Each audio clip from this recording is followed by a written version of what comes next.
mercado mantém todos os produtores em alerta através da competição. Portanto, deixe-o em paz.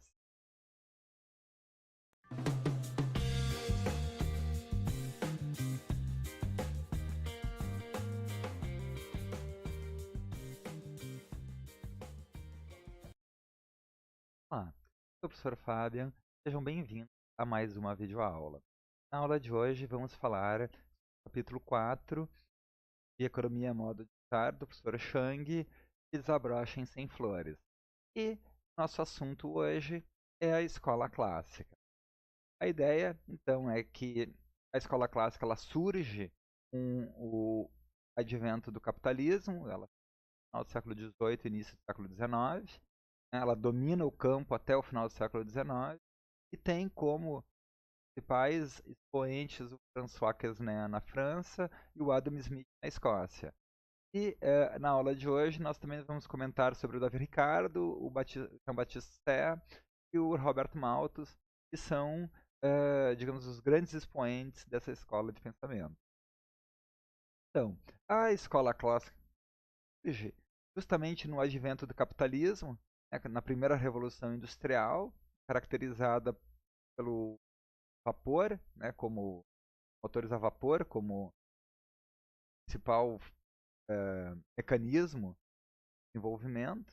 A gente também tem o surgimento das fábricas e com o surgimento das fábricas, o surgimento de uma classe proletários.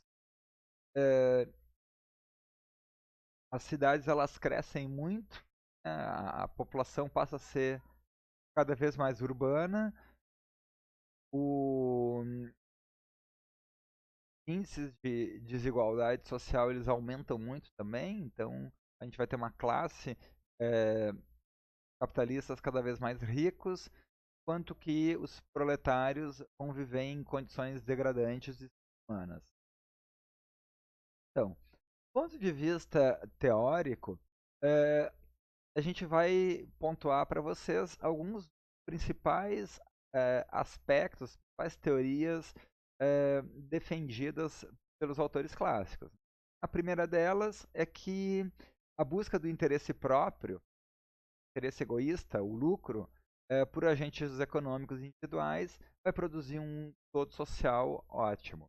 Essa ideia vem da Riqueza das Nações, do professor Smith, e é ilustrado com um exemplo famoso que o professor Smith diz não é da benevolência do açougueiro, do padeiro e do cervejeiro que a gente tem nosso pão, a nossa carne, a nossa cerveja. Na verdade, quando o padeiro acorda às 5 da manhã, ele não acorda pensando no nosso interesse, mas ele pensa no interesse dele e quer ter lucro, e para isso ele vai ofertar um pão quentinho para nós às 7h30, às 8 da manhã. Então é do interesse dele, tá? E essa metáfora é sempre lembrada, quando se procura justificar por que o lucro é socialmente desejável. O segundo ponto que diz respeito à macroeconomia é a lei de Sé. A lei de Sé ela vai ser muito discutida do ponto de vista teórico, porque ela considera que a oferta cria sua própria demanda. Partindo da ideia de produtores industriais, de produtores que estão ofertando para o mercado, nenhum produtor vai ofertar alguma coisa que ele não acha que vai vender.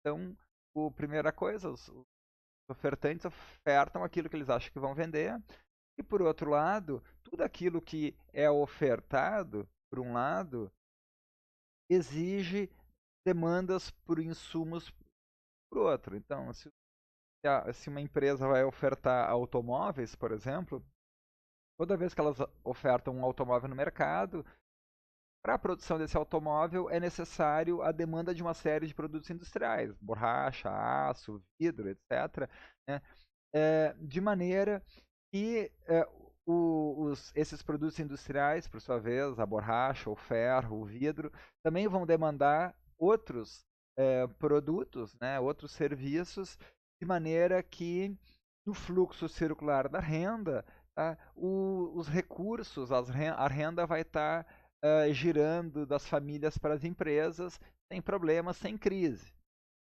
Qual é a questão aqui, a discussão sobre a lei de Sé? A questão é que, com o advento do capitalismo, vai surgir um novo tipo de crise econômica, que são as crises de superprodução. Né? E tanto que a lei de Sé vai ser tornada famosa pelo Keynes, com a teoria geral de 36, dizendo que ele é um cara que contra, né, ou que não acredita na lei de Sé, porque justamente uma das principais características do capitalismo são as crises recorrentes de superprodução. Ou seja, sem que tenha acontecido nenhuma guerra, nenhum terremoto, nenhuma catástrofe, as empresas ficam ociosas, os trabalhadores perdem seus empregos e as mercadorias ficam invendáveis. Né?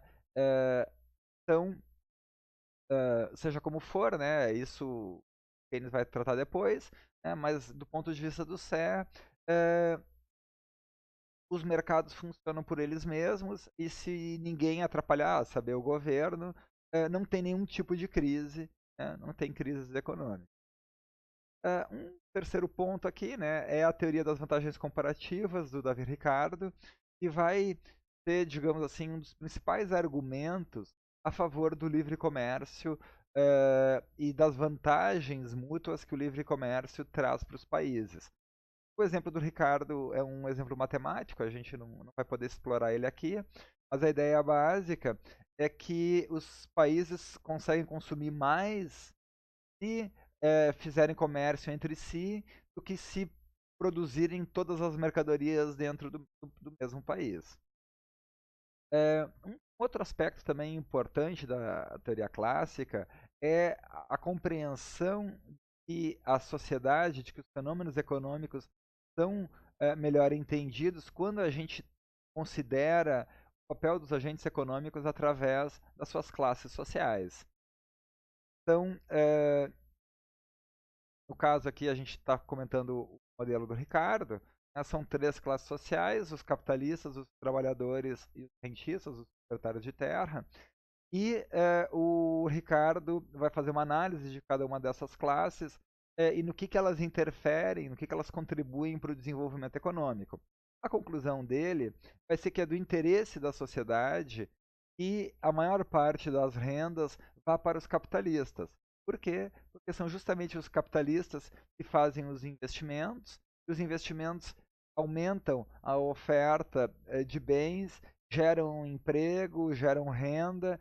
Então, se a gente quer um crescimento sustentado a longo prazo, a gente tem que possibilitar o lucro dos capitalistas e que esses lucros sejam reinvestidos na produção. Por sua vez, a classe dos trabalhadores, diz o Ricardo, ela é muito pobre e gasta toda a sua renda em subsistência. Tá? É uma das leis de ferro, tá? do Ricardo, que depois a gente comenta. E a classe dos proprietários, embora eles tenham muitos rendimentos, porque eles são os proprietários, então, e oferem essa renda através de aluguéis, os proprietários gastam a sua renda em consumo suntuário, em bens de luxo, mordomos, em empregados domésticos, criados, que são considerados trabalho improdutivo que não aumenta a riqueza da nação no longo prazo. Um outro aspecto, né, que preocupa a escola clássica é o crescimento da população. Porque, de fato, né, no período, a população está tendo um crescimento exponencial e o Malthus, né, o pastor Malthus, vai ter a famosa teoria da população dele, dizendo que quanto a população aumenta em proporção geométrica, a produção de alimentos aumenta apenas em proporção aritmética. Então, o Malthus vê um futuro sombrio para a humanidade, porque o fantasma da fome vai estar rondando a todos nós.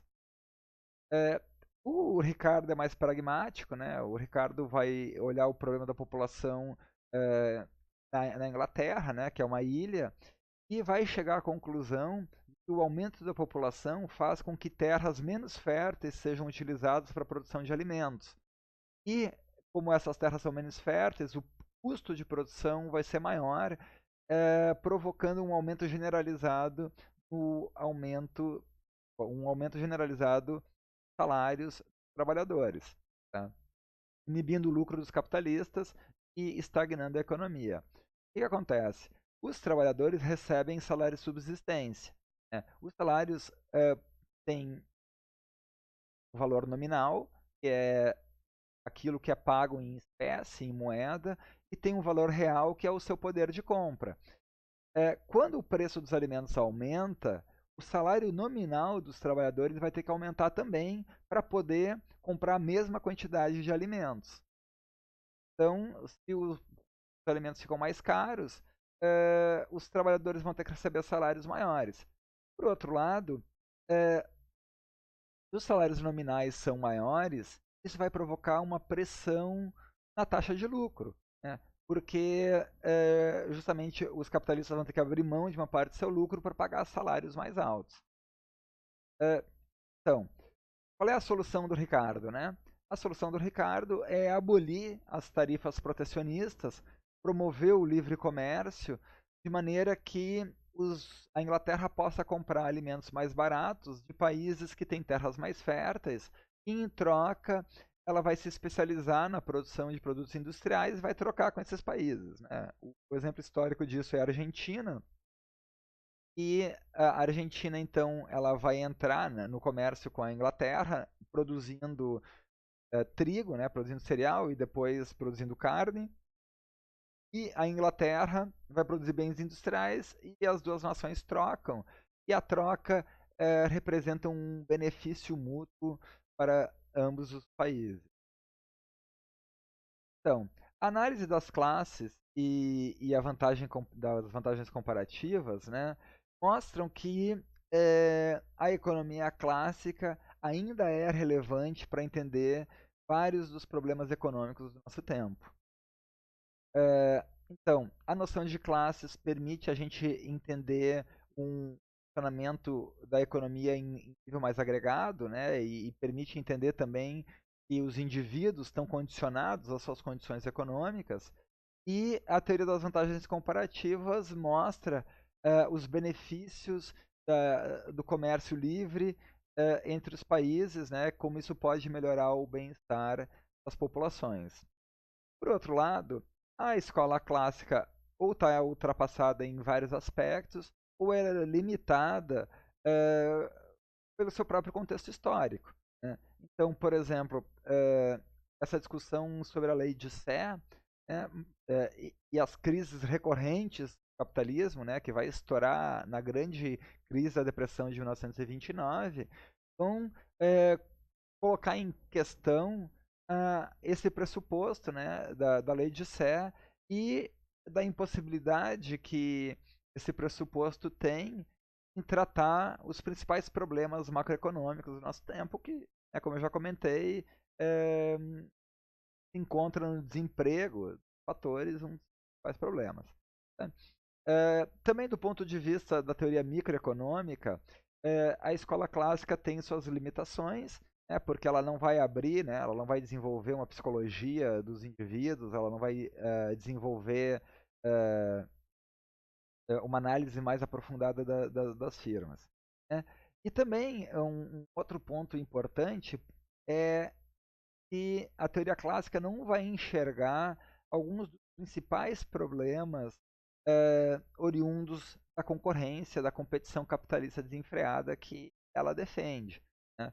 Do ponto de vista histórico, essa competição desenfreada vai resultar no surgimento de grandes conglomerados, de grandes empresas, sem poder de mercado, né? Os monopólios, os oligopólios que a gente já estudou, e isso traz efeitos sociais indesejáveis, né? Porque os consumidores vão estar pagando além do preço justo ou vão estar recebendo quantidades aquém das quantidades justas em função do poder de mercado das firmas, né? Então, como um último comentário a essa videoaula, eu vou deixar nos recursos extras um link para um texto do professor Pedro Fonseca, a evolução da, eh, da, teoria, da teoria econômica, onde o professor Pedro faz uma abordagem da escola clássica através de diferentes óticas, né? O professor Chang faz só de uma, né, que é essa que a gente viu, a possibilidade de crises, tá? Mas também existem outras formas de conceituar a escola clássica que também são interessantes, que também são relevantes para a gente entender a contribuição desses autores para o pensamento econômico. Então, por hoje ficamos por aqui. Até a próxima.